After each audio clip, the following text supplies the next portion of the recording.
Jon Rahm has been one of the stars of the season.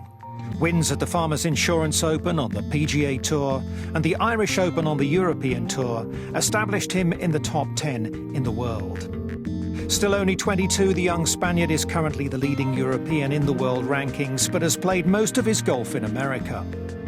Last week's Valderrama Masters was Rahm's first professional tournament in Spain, and despite missing the cut, it was a symbolic step in his journey to the top of the game.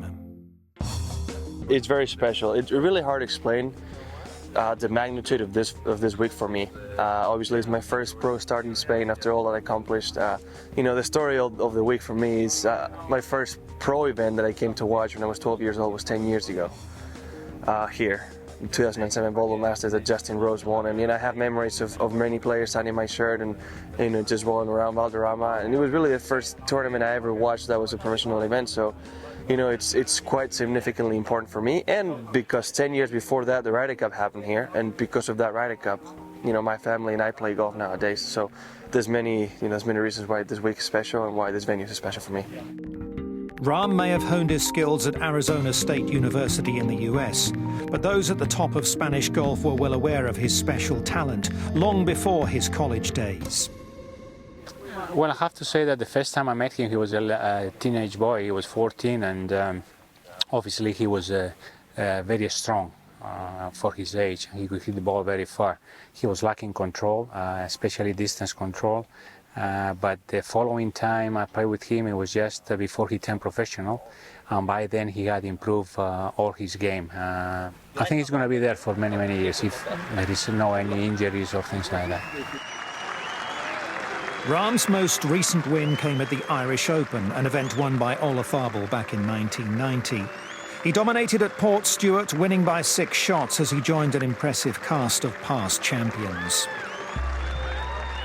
It was extremely special, not only because I had accomplished a goal that wasn't in my mind at the beginning of the year, just because I joined a long list of champions, right? I mean, not only the Spanish players, but I look through the cup and you see Colin Montgomery, you see Nick Faldo, you see Sam Torrance, you see, I think, Tom Watson. I mean, it's just some great players. I've won it multiple times. Seve won it 3 times, Ollie won it once, Sergio I think won. So, just to join that Spanish legacy, it really is something special for me.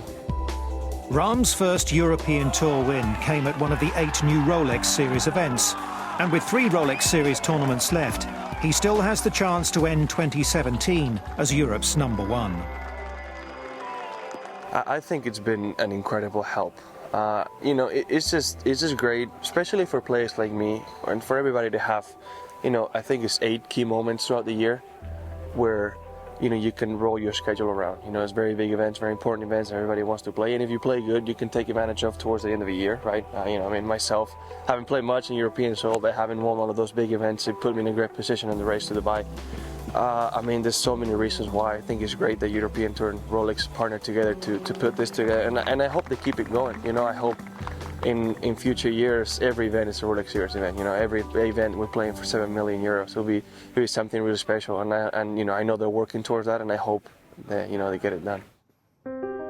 Rahm's victory in Ireland was his 2nd of the year, in a season which has already seen 8 worldwide victories by Spanish players.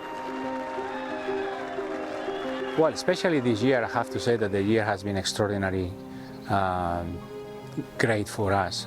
Sergio winning the Masters after so many years, being so close of winning a major event, that was fantastic. And on top of that, we have Jon Rahm that has done extraordinary things this year, and it looks like the future for Spanish golf is pretty bright.